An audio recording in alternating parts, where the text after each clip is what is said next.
I'm really delighted this evening that the latest of the university's distinguished lectures will be given by Baroness Lucy Neville-Rolfe. Baroness Neville-Rolfe has had a distinguished career across three quite different areas: politics, business and the civil service. She sits in the House of Lords and is currently Minister for Energy and Intellectual Property at the Department for Business, Energy and Industrial Strategy, which I'm told is BEIS, for those of you still new to the new terminology. And she's had this role since July this year. For 2 years previous to this, she was Minister for Intellectual Property at the Department for Business, Innovation and Skills, which was BIS, for those of you who remember that, so you've got to get to the terminology here. From 1997 to 2013, she worked in industry in Tesco, where she was an executive director on the main board from 2006. She also served on the board of several other companies and was president of Eurocommerce, the EU trade association, between 2012 and 2014. The earlier part of her career was as a civil servant, with time leading the deregulation unit in the Cabinet Office and as a member of the Prime Minister's Policy Unit. This followed 19 years in what was then the Ministry of Agriculture, Fisheries and Food. She'd been awarded a CMG for her time on the board for the Foreign Office and was made a Dame for services to industry and the voluntary sector. The title of our lecture this evening is How Do We Improve? Something I think all of us will be interested to know as well. And it draws on a range of experiences over a long and distinguished career. Please welcome Baroness Lucy Neville-Rolfe.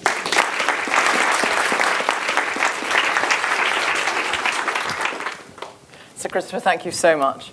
And good evening, ladies and gentlemen. I'm really delighted to be here today. And it's a great honour to be asked to speak at this university, which only this week was mentioned to me very fondly by one of your alumni. That's my colleague in the House of Lords, Lord Lee. Now, I'd keep in touch with him if I were you, since he's a very wealthy individual and appreciated what he learned here about economics, key to his success. Now, as you've been told, my subject today is improvement. They say that what you do today can improve all your tomorrows. And that's why I've chosen this theme.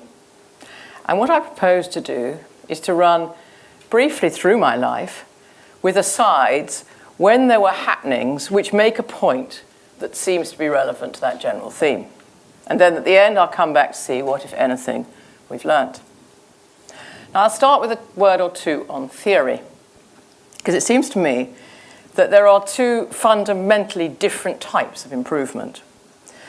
Most come about incrementally as things are made or get done slightly more efficiently. Most technological change is of that type. But occasionally there are step changes where something quite new emerges. At the macro level, step changes in recent centuries would include, if you move back in time, the computer, the transistor, nuclear power, aeroplanes, the railways, and of course steam power. And long before that, we would have had the concept of agriculture, replacing the hunter-gathering society. Another important example of step changes, again, looking backwards, would be the Iron Age, the Bronze Age, and the Stone Age. And these two types, incremental and step changes, no doubt merge into each other to some extent.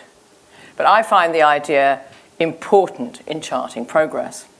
And it's also worth reflecting on the concept of evolution.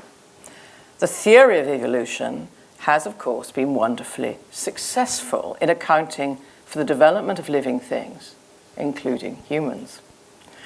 Some might hesitate about applying the word improvement to evolution, but I would claim that it explains how entities become better able, on average, to cope with their environment.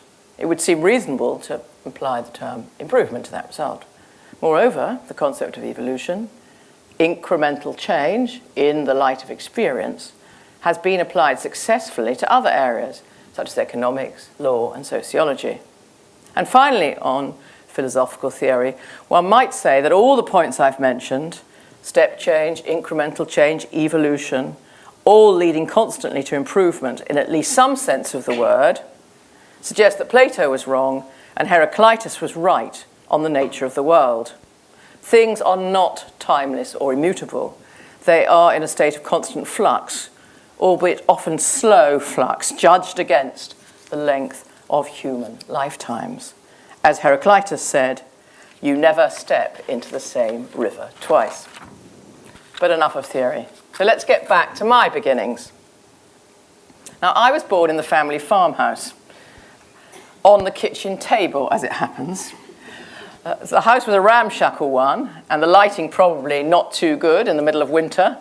Anyway, my mother fell down the stairs, producing me 3 weeks early. The family had been around for some time. A member had married Pocahontas, the Red Indian princess, in the 17th century. But we were no longer well off, although we were strong on education. Now, both my parents, my 4 siblings, and myself all went to Oxford. So perhaps that should be my first item. There is plenty of evidence that training and education are necessary for economic advance, and I believe for the enjoyment of life. But I very much agree with that evidence, and I do not see matters as a choice between elite and general education. We need both. My father was not really cut out for the practical life of a farmer, and eventually his enterprise failed and he had to sell up. But that was not the end. Papa, as we called him, was strong academically. He'd been an exhibitioner at Oxford and had a fine English style, spoke French perfectly, and several other European languages. So he returned to Oxford in his 40s, gained a diploma in agricultural economics, and successfully set up as a consultant in Brussels as Britain joined the common market. And that is perhaps item 2. Be prepared to cut your losses and do something different, even if it causes embarrassment. Now, I was a director of Tesco when we decided to enter the American market. And Professor Michel Lowe, who was kind enough to suggest that I spoke here this evening, has done some research on that venture. Now, the potential prize was large and the approach well thought out. If it had worked, we would have benefited from 20 years of retail growth as we rolled out the offer as we had done in Tesco in the UK. But it did not succeed, and arguably we took too long to cut our losses. I returned to my mother. I've already revealed that she went to Oxford and had 5 children, so she had plenty to do domestically. She ran the egg enterprise on the farm, but she was obviously conscious that she only played a modest role in the economic world. She definitely noticed when the time came for her 4 daughters to be employed full-time, and perhaps reflected on what might have been for her. Her active years were ones in which women's emergence into the workplace occurred first fitfully and then at a rush. And overall, item 3, this emancipation has been for the good of women and for society. Economically, having the potential workforce nearly doubled has transformed possibilities. I believe women's emancipation has also been for the good of the men, although I suspect that secretly some of them are not yet wholly convinced. I believe, however, that public policy needs to take full account of such emancipation in all its aspects. It's now apparent to all that working women do not accept that this status involves their not having children. It's also apparent that if women train, for example, as doctors, they will not, on average and over a career, work quite as many hours as men. Accordingly, this simple observation needs to be factored in to recruitment levels at feeder grades in the health service and in universities teaching medicine. And this task appears to have been beyond those responsible. Now, it's probably true that there was a time when young, clever women agonized about whether to have a career or to get married and have children. Some career women even got married with a deliberate intention of not having children. But all that is more than half a century ago. So, item 4 is, if the facts change, change your policies, as Keynes nearly said. I attended a small village school and no less than 3 convents. Now, this was limiting in some ways. For example, I have O-level biology and have never had a science lesson in any other subject. So it was very interesting for me this afternoon. I asked to see some star attractions at the university, and we had the pleasure of being shown round by Sir David Plain with his world-leading optoelectronics, and Professor Tim Layton with his wonderful work on microbial resistance and his Starstream water machine. I didn't admit to them that I knew new science, and luckily, like all top scientists, they were exceptionally clear. But obviously, everything's different now. And it wasn't as limiting as you might think. The Mother Superior at one of the convents had a double first in mathematics from Cambridge, so she was a role model. And that brings me to item 5. If you have a person with promise, give them an opportunity to prove themselves. Now, when I was 13 and something of a little swot, my parents had the bright idea of sending me to a posh convent in Vienna for a year. I spoke not a word of German. And it was testing. And my husband says, and I'm sure he means it unkindly, that my Vienna escapade made me so well balanced. But overall, I survived, learnt a lot and flourished. I went to Somerville College, Oxford. And that, in my day, when the number of women at the university was so low, had a very high academic reputation. Now that all colleges are mixed, that college finds it more difficult, since it does not have the buildings or the endowments that some of the ex-male colleges have.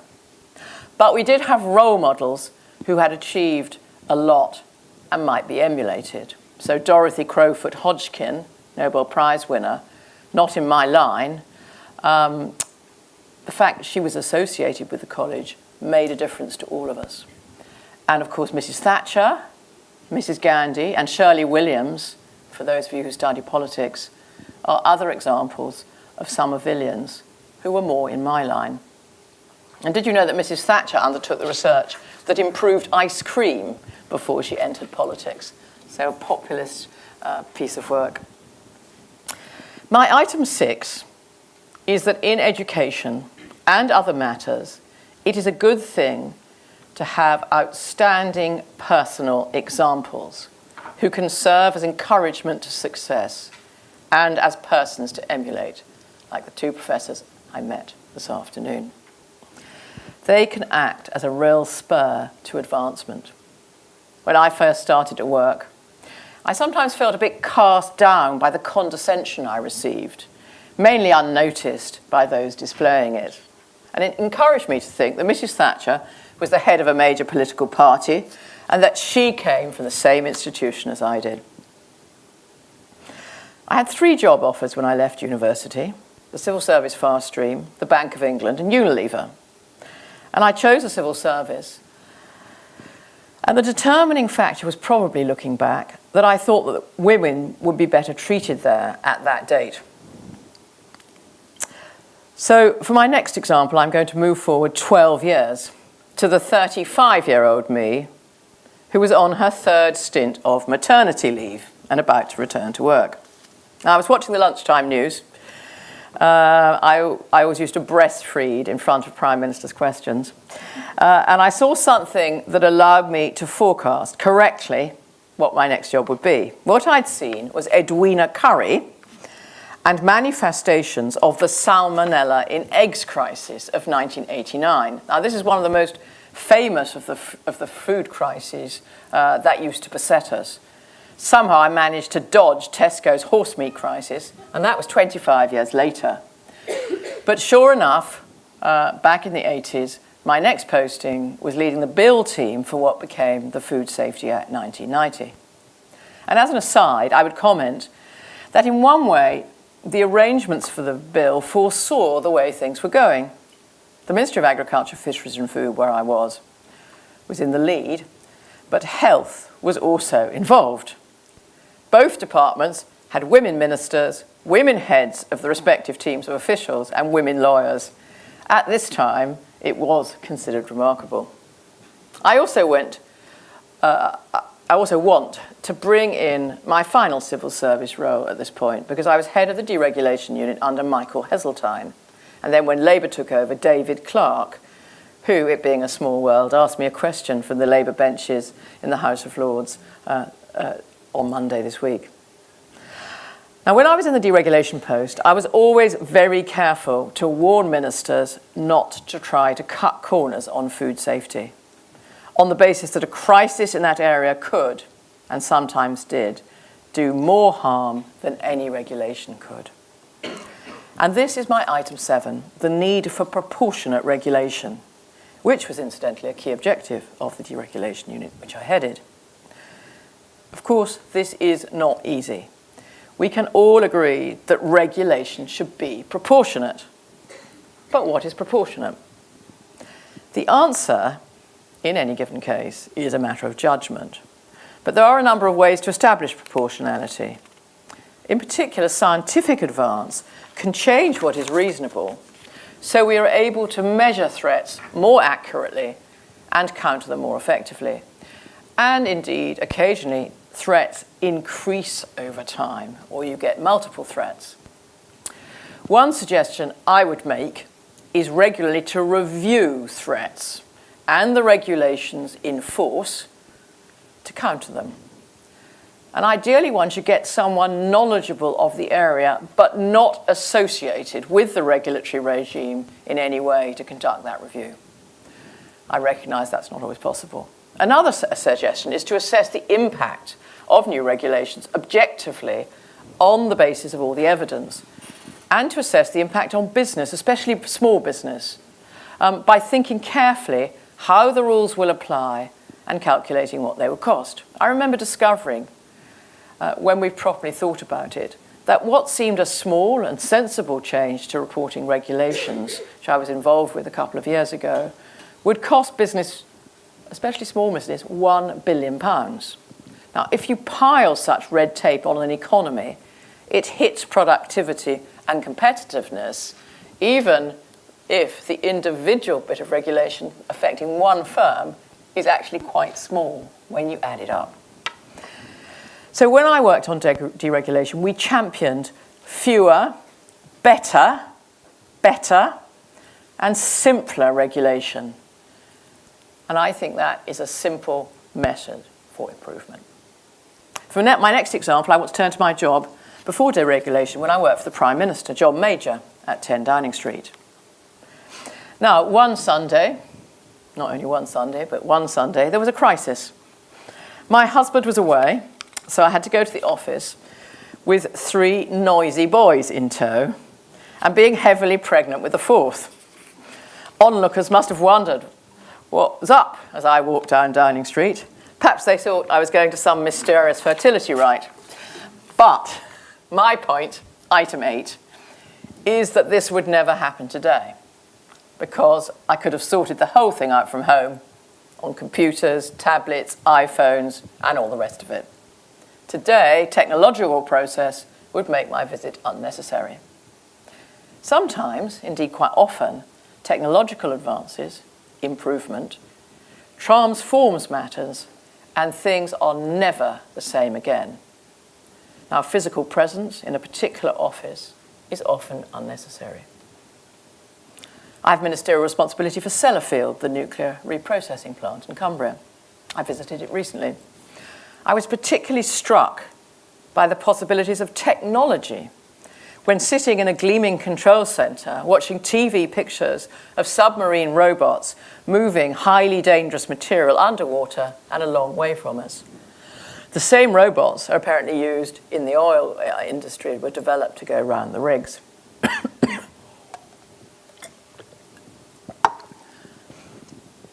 Another new dynamic which drives improvement is the sharing economy. Airbnb, Uber and the like. Just Park is a particular favourite of mine. It rents out unused parking spaces in city centres and has brought valuable income to city churches. And these sharing economy firms allow marginal assets to be brought into play at peak times. Moreover, by using feedback from customers that's built into the algorithm, the service can be constantly improved. And the role of what I call feedback loops, that's an example, is my item 9. And this is essentially the principle that we can improve a service by listening to what customers say. It certainly made Tesco great, with customer question times and club card data on trends and preferences. And such detail can also reveal fascinating facts. I mean, my favourite is the first time that you buy nappies is linked to increased beer purchases. That's because the men are staying at home admiring the mini-me's who've just arrived in the world. But there are literally thousands of such examples of small revolutions over many millennia. And it's only by reflecting on matters, for example, by needing to give a speech, like I'm doing this evening, that one realises that one has lived through just such a revolution. My final point for my civil service days, item 10, is rather different. Beware of fashion. I moved to this observation by reflecting that on my first civil service post in the Ministry of Agriculture was in what was called Land Drainage Division. Now, this was just about the least sexy part of a ministry that many thought itself lacked sex appeal. In fact, I learnt later that it was a standing departmental joke to threaten one another, you will be sent to land drainage. And the work involved going through proposals for flood relief schemes so that the justification for government grant was properly established. The point here is that flood defence was then a Cinderella subject. The papers before us stated clearly that experience of rainfall and tides in one or even several years was no proof of long-term risk. But that lesson was not really learned. The Treasury were doubtful and saw the opportunity to cut expenditure. They always do. Over many decades, the real value of the budget went steadily down. The devastating floods experienced in recent years have proved beyond doubt that flood defence is important. Nobody currently thinks it's insignificant. Perhaps they even now regard the subject as a sexy one. So I turned to Tesco. In 1997, at the age of 44, I was headhunted by Tesco to be then, I quote, Director of Corporate Affairs. It included a big pay rise, even initially, but it was also a big risk. As I often remind myself, just because it paid off does not reduce the risk I took at the time. Corporate affairs sounds uneasily like the Ministry of Administrative Affairs of Jim Hacker fame. And I could have been sidelined, especially if the boss had been unsympathetic. In many ways, I was a different kind of person from most of the Tesco top brass, let alone those lower down. One of the senior directors always referred to me as Camilla Parker Bowles. Probably at first they regarded me with some suspicion, but crucially they came to recognise that I worked and tried just as hard for the company as they did. And it was also important that the chief executive, Terry Leahy, appreciated that not everybody had to be like him. My time at Tesco was more or less coincided with their golden period. So when I joined, annual profits were 750 million and sales 15 billion. And in my last year, profits were 3.7 billion with sales of 72 billion. So big sums, even by the standards of Britain's education system, to which I'm glad to say we contributed some of our hefty taxes. And of course, the company has had problems since then. But it's worth analysing the basis of their success then, item 11. Their corporate culture was very strong. Virtually all staff, even at the very top, came from modest backgrounds. They knew they were lucky as well as good at their job. Those at the top were clever, but that was not the outstanding feature. If I could sum it up in 2 words, it would be method and focus. The company had an internal catchphrase which accurately described their approach. Better, simpler, cheaper. Does that sound familiar? Now, retail is an area of life where success needs systems. In fact, a system for everything. And Tesco were brilliant at devising processes in line with the slogan and repeating them very many times. Though they were generally quick to act, they took their time over devising systems for each problem. They had to be as simple as possible and able to be reproduced accurately time and time again to optimum effect, often in different markets. And when a method or system was decided, it was properly trained in and had the complete support of everybody until it was found wanting, when those responsible would devise a reset. Invariably, the system devised was surprisingly simple. And for many years, it was a virtuous circle. We would produce some new innovation, which was successful, and profits increased. Confidence grew, the competition had difficulty responding effectively, and then we produced another innovation, and so on. Of course, there had to be other traits as well. Those who did not perform were shown the door. They were treated well financially, but off they went. So item 12 is that ruthlessness is essential for success. The top of the office, notably Leahy, were also conscious that their approach, indeed their great success, had dangers. So with profits rocketing, perhaps complacency would arise, and problems were being stored under the radar, which would affect profits down the line. So we devised a scorecard of targets, the so-called steering wheel, which had within it factors other than profit, such as customer attitudes to our shops and our brand, operational efficiency and its improvement, and staff satisfaction and staff retention. Now, these were also measured, and crucially, bonuses. Now, like Alex, if you read the Daily Telegraph, bonuses were a staple of conversation in business. And these depended at Tesco on success in these other areas as well as on profits. So it's a balanced scorecard. And this steering wheel was a successful vehicle for continuous improvement. So that's my item 13.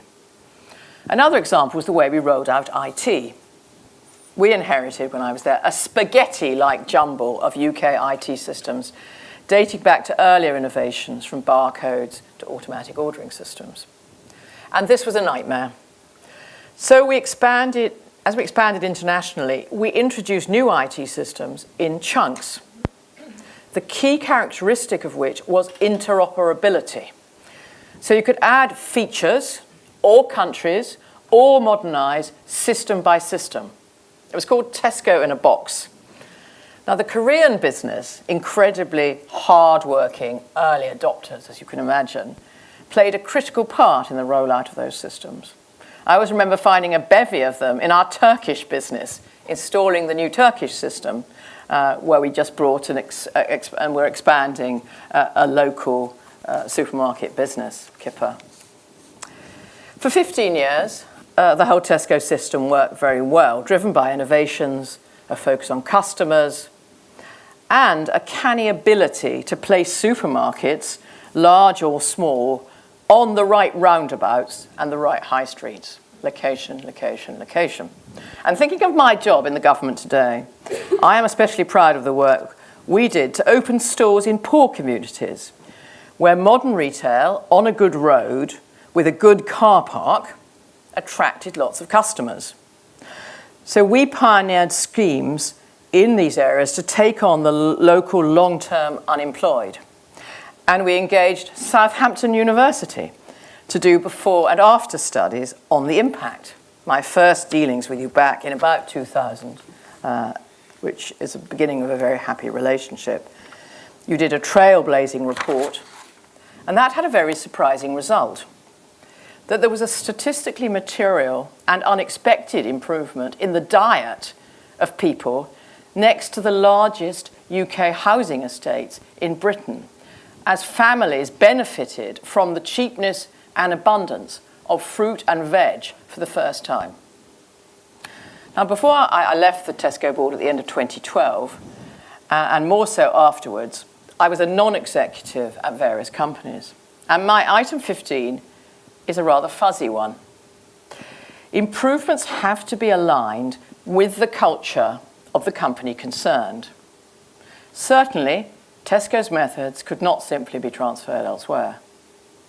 I was director of Two Sisters, a very large private company run by Ranjit Paparan, known as the Chicken King, a swashbuckling entrepreneur of what might be described as a Victorian type, prepared to buy almost anything for the right price. Here, systems of a Tesco type were out of the question, although he was very focused on the business customers to whom he was selling ready meals and chicken and so on. The only way forward was to try to keep up with the boss and to warn about the risks that presented themselves. One probably felt rather like Queen Victoria trying to rein in Lord Palmerston, and Ranjit is still going strong. I became a director of ITV when it was on its uppers, and luckily they appointed as chairman Archie Norman, a ruthless operator in the Terry Leahy mould. He assessed the situation and acted. He appointed a new board, which included me, and almost the entire management team was sacked, and a new experienced chief executive appointed at a very large salary. It worked. Decision-making improved, profits returned and grew, and the share price bounded ahead. So this is a bit of a rerun of my item 12. Sometimes ruthlessness is necessary. Both these cases are examples of how success, improvements, have been brought about by traditional capitalist methods. And in my view, capitalism gets a worse press than it deserves. Dare I say it here, because many academics are of a left-wing persuasion. I was, and this is the next phase, unexpectedly appointed to the House of Lords in 2013. Now, literally, on Christmas Eve 2012, David Cameron phoned me. I was in my Wiltshire cottage, and the Prime Minister wants to speak to you, and asked if I would like to join the House of Lords. I was absolutely amazed. He did not even ask if I was a member of the Conservative Party, which was just as well, since I wasn't, although I was a supporter. The House of Lords is a very interesting, but in some ways a frustrating place, although it sometimes wields something that could realistically be described as power. And my message here is a different one, item 16. Sometimes more is achieved if you want to improve things by going with the flow, than by other means. The House retains many of the characteristics of the former hereditary House. In particular, politeness is the order of the day, and robustiousness of the sort found in the Commons is rather frowned upon. The truth is that that suits me temperamentally. I notice that one or two of my male colleagues, relatively recently ennobled, have had to learn the lesson from practical experience. Now, in 2014, in another surprise move, I became a minister. Looking back, I am really amazed. I've never stood for public office, and here I am running the country. Of course, in reality, as a minister, one finds one's powers are nothing like as wide as one might imagine. Since I started as a civil servant, I knew that already. But here we come to the essence of the matter. After all, one's job as a minister is to improve things. My subject is improvement. And even with all my experience, I have found that a greater challenge than I anticipated. Some of the difficulties are perhaps only to be expected. The opposition and other political parties make life difficult and seem, in my prejudiced view, to be less interested in improving things than they might be. Some pressure groups are hard to take. Either they are shameless or lack all self-knowledge, probably both. And I found that government departments have an ethos which is remarkably tenacious when faced with ministerial disapproval. I'll give a trivial example. I regularly receive draft speeches that include phrases such as, Britain leads the world, whatever, or we are a world leader in such and such. Usually these claims are inaccurate, and I always strike them out. And boasting's not my style, nor is it in any way helpful, in my view, if we pretend to delude ourselves or worse, actually delude ourselves about the realities of the issues that we face. But I have found these very same phrases recur again and again in draft speech after draft speech, despite the fact they never survive in the final version as delivered by me. I think I conclude from that departmental culture can be a problem. There's no magic bullet here. There's nothing for it but to seek to change culture to what one thinks is appropriate by tenacity, firmness, and if possible, good humour.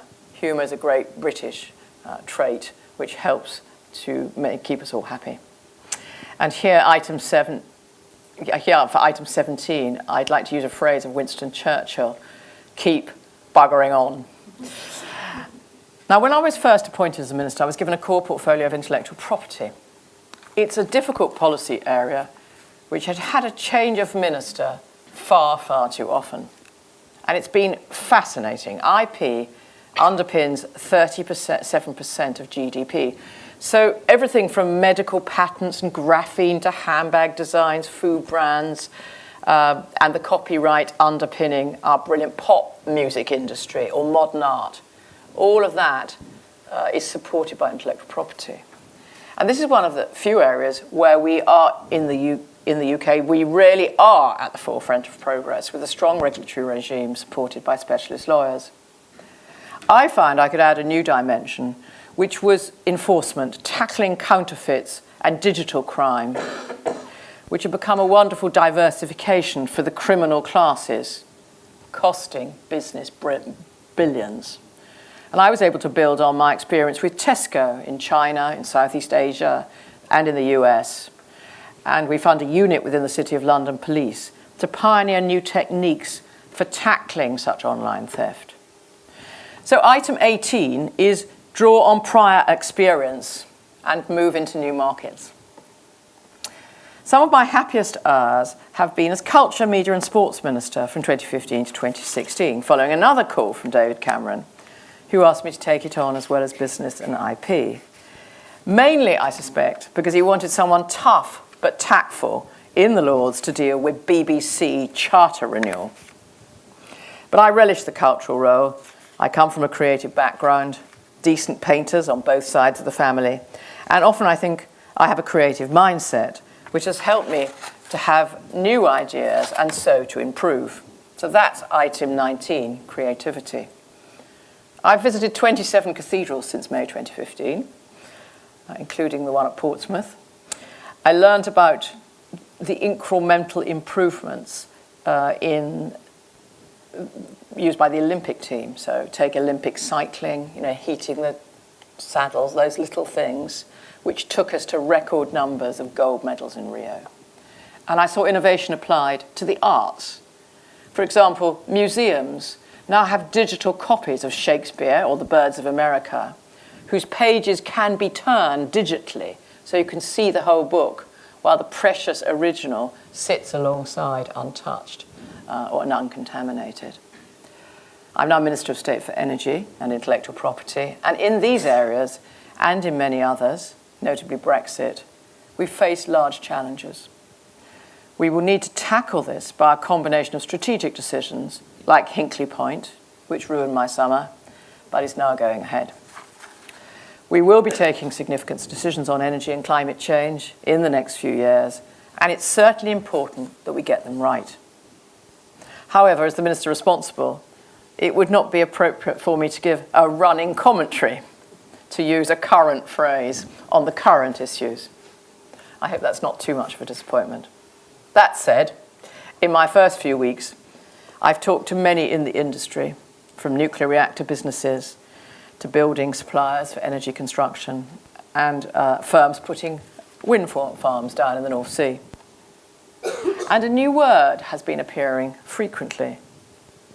The word is modular, item 20. There is a move away from vast turbines and unfinished steel to semi-finished goods, smaller prototypes, windmill blades for the North Sea, complete bathroom units for hotels, plasterboard sections that can be replaced as buildings need to be improved. Remember what I told you about Tesco in a box and our IT system? There's no such thing as a new idea. We're also the Department of Industrial Strategy, and I hope to bring my theory of continuous improvement to the piece. As it happens, my Secretary of State, Greg Clark, talks a lot about upgrading the economy. So we're spiritually in the same place. I won't anticipate government announcement, but I would like to highlight 3 areas which are relevant where I've taken a personal interest in recent years. The first is skills, so it's great to be here today. The second is broadband and Wi-Fi coverage, so it's great to know that it's good on this campus. And the third is congestion. I can't get over how congested everything is. In fact, I was talking to your Vice-Chancellor about this very point, having to stand last week on the Heathrow Express, sitting in traffic jams everywhere from my hometown of Salisbury to the outskirts of Nottingham, or on Westminster Bridge, aeroplanes queuing to take off. These could be items 21, 22, and 23, except that we do not yet have the solutions. They are all work in progress. So I've come to the end of my list for today. What have we found? We found that improvements have occurred continuously for as long as mankind has existed. They occur because of the nature of man, in particular his curiosity and his intellectual powers. There is no reason to suppose this process will ever stop. This is just as well, since we now all expect things to get better continuously, and would be very disappointed if they did not. Most improvements owe nothing to government, though in some areas, such as infrastructure, nothing can happen without government agreement. I've given a number of both general and specific examples of improvement and of mistakes, but it's not obvious that there is any link between them which could be used as a general guide to what needs to be done. It would have been surprising if there were. If it were obvious what to do, whatever is needed would most probably already have been done. As is often the case, there's nothing for it but to move forward carefully, making full use of every faculty we have been given, recognizing that sometimes we will get things wrong, and that if we do, the important thing is to learn from the mistake and to put matters right as quickly as possible. This is not a revolutionary conclusion, and is perhaps all the more likely to be correct for that. I very much look forward to your comments and to your questions. Thank you, ladies and gentlemen, for listening.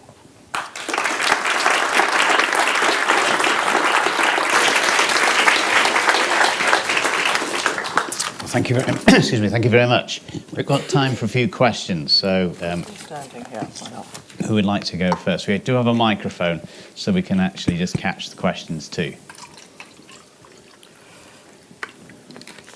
Well, perhaps I'll start with one.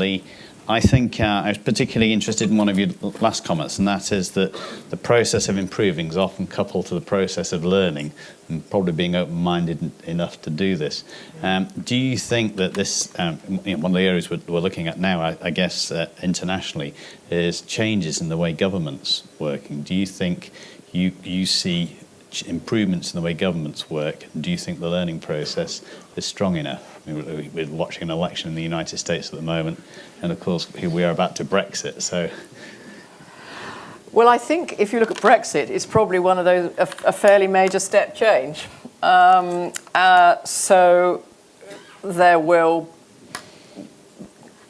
is there's an opportunity to look at the way we've done things in the past. In fact, this is what I've been saying to business audiences I've been talking to.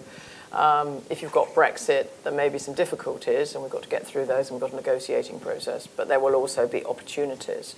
And so what you need to do is to ensure that people are engaged in providing the evidence and advice for the process, and working at what hasn't worked and what might be better for the future, and feed that in. I think your question was actually a more wide-ranging one, which I suppose was, I was in government, sort of 20 years ago.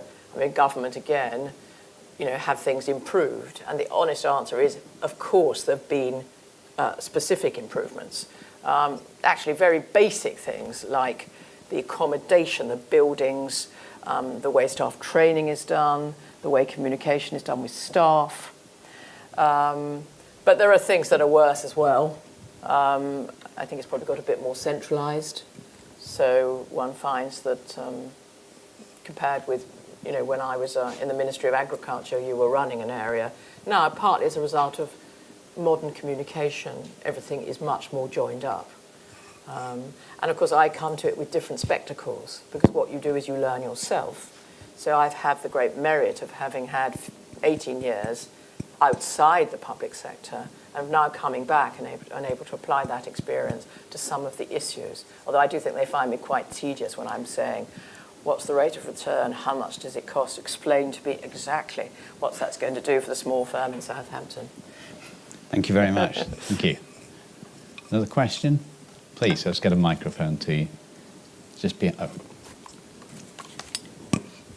Hi, I'd like to ask you what you feel your key skills are that have allowed you to move between so many different jobs and between the different sectors. Good question. I think I'm quite hardworking and determined and quite broad. I'm very interested, as you probably heard from my career, in a whole load of things. So that means that I feel comfortable, perhaps more comfortable than some do, in moving into a new area. So I can sort of take the strain of the new and perhaps cope a little bit better with the ambiguities of a change of scene. The other thing is that, of course, once you've done it once, it gets easier. I talked about leaving the civil service and how risky that was. But, of course, I leapt. I succeeded. And so then going to other boards and then coming into government again was a bit easier. So you learn, you draw strength from your experience. I had a fortunate background, a good education, and I think luck is also an important ingredient, which I've obviously had doses of. And so for students going forward, the students that we're helping to educate at Southampton, what do you see the skills? Do you think that it's the same skills that will help them moving into the future, or do you think that there's a different set of skills that will be needed for sort of future employability of graduates? Well, I think when they're at university, they should do what they care for, because they're more likely to get a first-class degree. I mean, that's a bit of an exaggeration, but I think that you want to really do well when you're at university. And then I think if you're looking forward, you then need to think, what do I really want to do in my career? And try and get something that's suited, rather than thinking, oh, well, the fashion is X, do what you want. And then as in my own experience, my father's experience, sometimes you have to cut your losses and start again. But the sort of ability to look a bit broader is something I think people learn at university, which I value. And I always tell, I do quite a lot of mentoring where I am, particularly of women, either in business where I was or in government. And I say, be broad, have networks, use I've got 4 sons who are very bright, use your other resources to help you to move ahead and make connections. So breadth, I think, would be a particular thing that I would encourage people. Thank you. Hi, I was really interested in your use of the term ruthless, and that in order to improve we need to be ruthless. And I looked up the definition, which was merciless, pitiless, cruel, heartless, hard, cold-hearted, callous. I just wonder in the 21st century if we can't do a bit better than that. Well, I probably should have done the same and looked at the dictionary before I used the word. And I think a better, straight talking, cutting to the chase, moving forward. But it's good that I use the word, because you've obviously picked it up, and that allows me to say that there is need to cut to the chase, to focus clearly on achievement, and that can be a great contributor to success. And I think you'd see the same ruthless characteristic actually in somebody like the top scientists. That would be my observation. So I think it has value, even though if you obviously look it up in the dictionary, there are a lot of negative connotations. That would be my opinion. Thanks for the talk. I was quite interested, I guess slightly connected to the last question, I'm not going to accuse you of being cruel, is that you've given over 20 points of how to improve. They're all, many of them seem to be quite sort of individualistic. And you've obviously been very successful and very driven because you've moved from these different jobs, but you've not talked about motivation, why you wanted to succeed, why you wanted to move on from job to job. And now, particularly like you say you're working in government, it'd be particularly interesting to hear what your sort of motivation has been and what your motivation is for that progress or that improvement. Why is it that you want it? Yeah, I think I've always had a motivation about, I talked about breadth, about sort of society at large. So not so, I mean, some people have their job because they're very social, they want to have fun, etc., etc. I've got a big interest in the public interest. That's why I became a civil servant in the first place. I worked on a number of very sort of interesting areas and programs, including the greening of agriculture. And then I found at Tesco that public interest was actually quite easily, I mean, we talked about driving the business, but there was also actually quite a lot of prices coming down for consumers, improving, you know, local food chains and all this sort of thing. So there was quite a lot of opportunity to do that sort of thing. And I think the reason I decided to stop being a non-executive, which I was enjoying, and come into government for a bit, was the opportunity to again contribute, which I found I was able to do, you know, as business minister to start with different experiences.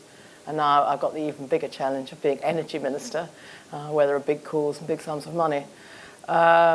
So I think that's important. I mean, clearly you can't do things on your own. And one of the other key things is to success is to be able to pick and motivate good teams, which I think follows from your question.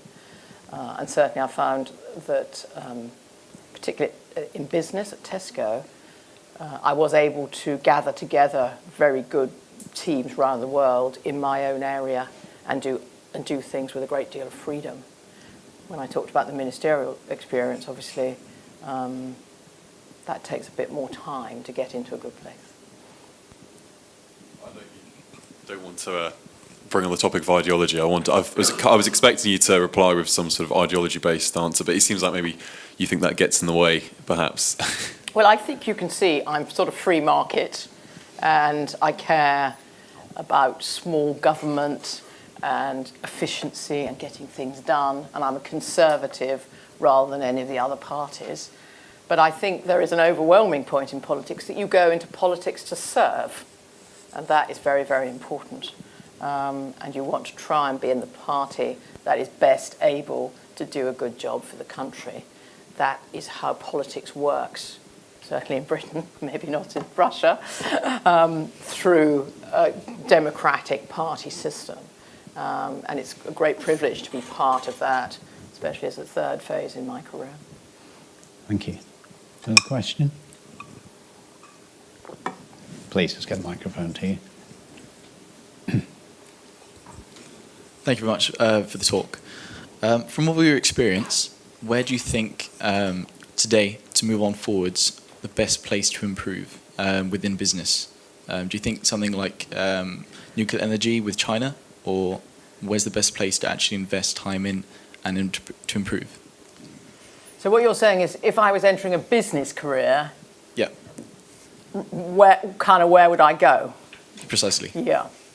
So in the way that I went to Tesco, because it was consumer-led, innovative, clearly growing fast, as it were. What's the modern equivalent? Maybe is the question. Let's answer in that way anyway. I told you that I thought I'd been lucky, and I think if you're going to go into business, you make your own luck partly by the sector you're in, partly by the company you're in, which is about leadership, and partly by events which you can't really control.